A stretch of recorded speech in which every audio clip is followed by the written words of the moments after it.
ಗುರುಭ್ಯೋ ನಮಃ. ನಮಸ್ಕಾರ ವೀಕ್ಷಕರೇ. ದೈವಶಕ್ತಿ ಕಾರ್ಯಕ್ರಮದ ಇಂದಿನ ಸಂಚಿಕೆಯಲ್ಲಿ ನೀವು ದೇವರಿಗೆ ಹೊತ್ತಿರುವಂಥ ಹರಕೆಯನ್ನು ಮರೆತರೆ ಏನು ಮಾಡಬೇಕು ಎಂಬುದರ ಬಗ್ಗೆ ಇಂದಿನ ಸಂಚಿಕೆಯಲ್ಲಿ ತಿಳಿಸ್ತಾ ಇದ್ದೀವಿ. ನೀವೇನಾದರೂ ಕಟ್ಟಿಕೊಂಡ ಹರಕೆ ಏನಾದರೂ ಮರೆತು ಹೋಗಿದ್ದಲ್ಲಿ ಚಿಂತಿಸುವಂಥ ಅಗತ್ಯವಿಲ್ಲ. ನಾವು ಹೇಳಿದ ಒಂದು ವಿಧಾನವನ್ನು ಮಾಡಿ ಹಾಕಿದರೆ ಖಂಡಿತವಾಗಿ ಈ ಸಮಸ್ಯೆಗೆ ಪರಿಹಾರ ಸಿಗುತ್ತೆ. ಮನುಷ್ಯನ ಜೀವನದಲ್ಲಿ ಕಷ್ಟ ನಷ್ಟಗಳು, ಸುಖ ದುಃಖಗಳು ಸರ್ವಸಾಮಾನ್ಯ. ಕಷ್ಟ ಬಂದಾಗ ವೆಂಕಟರಮಣ ಅನ್ನೋದು ಒಂದು ಗಾದೆನೇ ಇದೆ. ಹಾಗೆಯೇ ಕಷ್ಟ ಬಂದಾಗ ಮೊರೆ ಹೋಗುವುದು ನಾವು ದೇವರಲ್ಲಿಯೇ. ನಮ್ಮ ಕಷ್ಟಗಳು ಪರಿಹಾರ ಆಗಲಿ, ಹಾಗೆ ನಮ್ಮ ಇಚ್ಛೆಗಳು ಈಡೇರಲಿ ಎಂಬುದು ದೇವರಲ್ಲಿ ಹರಕೆ ಕಟ್ಟಿಕೊಳ್ಳುವಂಥ ಕೆಲವು ಪದ್ಧತಿಗಳು ನಮ್ಮಲ್ಲಿ ಇದೆ. ಹಾಗೆ ಒಬ್ಬೊಬ್ಬರು ಒಂದೊಂದು ರೀತಿಯಲ್ಲಿ ಹರಕೆಯನ್ನು ಕಟ್ಟಿಕೊಂಡಿರ್ತಾರೆ. ಸರ್ವೇ ಸಾಮಾನ್ಯ ಮುಡಿ ಕೊಡುವಂಥದ್ದು, ಇಲ್ಲ ವಸ್ತ್ರದಾನ ಮಾಡುವಂಥದ್ದು, ಅನ್ನದಾನ ಮಾಡುವಂಥದ್ದು, ಪುಷ್ಪಾಲಂಕಾರ ಮಾಡುವಂಥದ್ದು, ದೇವರಿಗೆ ಸೇವೆ ಮಾಡ್ತೀನಿ ಅಂತ ಹೇಳುವಂಥದ್ದು, ಉರುಳು ಸೇವೆ ಮಾಡ್ತೀನಿ ಅಂತ ಹೇಳುವಂಥದ್ದು, ಇಲ್ಲ ದೂರದಿಂದ ದೇವಸ್ಥಾನ ಇರುವ ಸ್ಥಳಕ್ಕೆ ಪಾದಯಾತ್ರೆ ಮಾಡಿಕೊಂಡು ಬರ್ತೇನೆ ಅಂತ ಹೇಳಿಕೊಂಡು ಅವರವರ ಕಷ್ಟ ನಷ್ಟಕ್ಕೆ ಅವರವರ ಇಚ್ಛೆ ತಕ್ಕಂತೆ ಕೆಲವೊಂದು ಹರಕೆಯನ್ನು ಕಟ್ಟಿಕೊಂಡಿರುತ್ತಾರೆ. ತುಲಾಭಾರ ಮಾಡಿಸುತ್ತೇನೆ, ಅಭಿಷೇಕವನ್ನು ಮಾಡಿಸುತ್ತೇನೆ, ಹೆಜ್ಜೆ ನಮಸ್ಕಾರಗಳು, ಇನ್ನು ಅದೇ ರೀತಿಯ ನಾನಾ ರೀತಿಯ ಅವರವರ ಇಚ್ಛೆ ತಕ್ಕಂತೆ ಹರಕೆಯನ್ನು ಕಟ್ಟಿಕೊಂಡಿರ್ತಾರೆ. ಈ ಹರಕೆಯನ್ನು ಕಟ್ಟಿಕೊಂಡಿರೋ ವ್ಯಕ್ತಿಗಳಿಗೆ ಕೆಲವು ಸಮಯ ಆದ ನಂತರ ಅದು ಮರೆತು ಹೋಗಿರುತ್ತದೆ. ಹರಕೆ ಈಡೇರಿದ ನಂತರವೂ ಕೂಡ ಕೆಲವರಿಗೆ ಅದು ನೆನಪನ್ನೋದು ಇರುವುದಿಲ್ಲ. ನೀವು ಕಟ್ಟಿರುವಂಥ ಹರಕೆಗೆ 12 ವರ್ಷದ ಮಟ್ಟಿಗೆ ಆಯಸ್ಸು ಅನ್ನೋದು ಇರುತ್ತೆ. ಆ 12 ವರ್ಷದ ಒಳಭಾಗದಲ್ಲಿ ಈ ಹರಕೆಯನ್ನು ಈಡೇರಿಸಬೇಕು.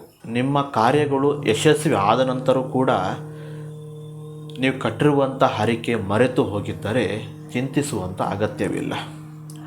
ಆ ಸಮಯಗಳು 12 ವರ್ಷದ ಸಮಯ ಒಳಭಾಗದಲ್ಲಿ ಆ ದೇವರ ಕಡೆಯಿಂದಲೇ ಯಾವೊಂದು ದೇವಸ್ಥಾನಕ್ಕೆ ಹರಕೆ ಕಟ್ಟಿಕೊಂಡಿದ್ದೀರಾ ಮತ್ತು ಏನಂತ ಕಟ್ಟಿಕೊಂಡಿದ್ದೀರಾ ಎಂಬುದರ ಬಗ್ಗೆ ನಿಮ್ಮ ಸ್ವಪ್ನದಲ್ಲಿ ಅದು ಗೋಚರ ಅನ್ನೋದು ಆಗುತ್ತೆ. ಸ್ವಪ್ನದಲ್ಲಿ ನದಿ ಕಾಣಿಸುವಂಥದ್ದು, ದೇವಸ್ಥಾನ ಕಾಣಿಸುವಂಥದ್ದು, ಅರಳಿ ವೃಕ್ಷ ಕಾಣಿಸುವಂಥದ್ದು, ಗರ್ಭಗುಡಿ ಕಾಣಿಸುವಂಥದ್ದು, ಈ ಥರ ರೀತಿಯಲ್ಲಿ ಸ್ವಪ್ನದಲ್ಲಿ ಗೋಚರ ಆಗುತ್ತದೆ.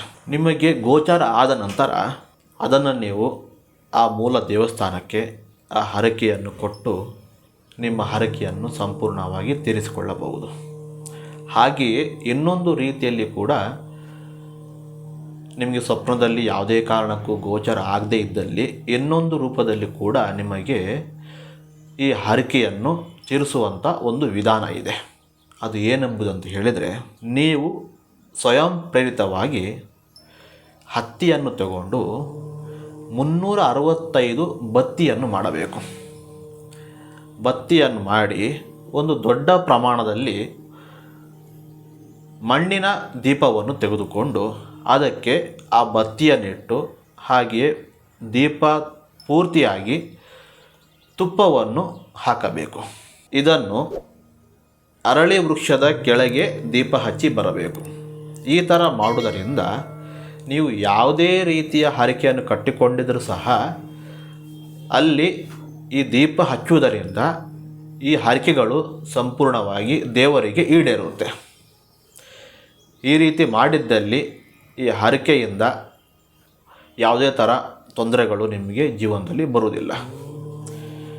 ಇದೇ ರೀತಿ ನಿಮಗೇನಾದರೂ ಯಾವುದರ ಬಗ್ಗೆ ಅಭಿಪ್ರಾಯ ಇದ್ದಲ್ಲಿ, ಇದರ ಬಗ್ಗೆ ಏನೋ ಡೌಟುಗಳು, ಏನೋ ವಿಷಯಗಳು ಏನೋ ಕೇಳೋದಿದ್ದಲ್ಲಿ ನಮಗೆ ನೇರವಾಗಿ ಕರೆ ಮಾಡ್ಬೋದು.